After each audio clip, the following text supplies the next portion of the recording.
ঘরে যে ঠাকুরের মূর্তি আমরা পুজো করি সেটা কি করে তৈরি হয় সেটা কি আপনারা দেখতে চান? আমি আপনাদেরকে প্রসেসটা পুরোটা দেখাতে চাই। আমরা এটা এখন লাস্ট প্রসেসে আছি, যেখানে আমরা সোনালি রং থেকে পুরো মূর্তিটাকে ফিনিশ করি।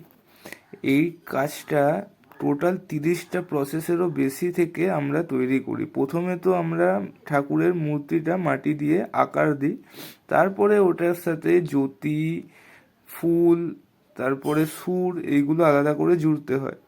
করে আমরা ঠাকুরটাকে পোড়াই যাতে এটা শক্ত হয় এবং সহজে ভেঙে না যায়। তারপরে সাদা রং থেকে আমরা বাকি বেস কালারটা তৈরি করি। তারপরে কাপড়, ফুল, চোখ, মুখ, যা যা কালার যেখানে দরকার সেটা আমরা দিই।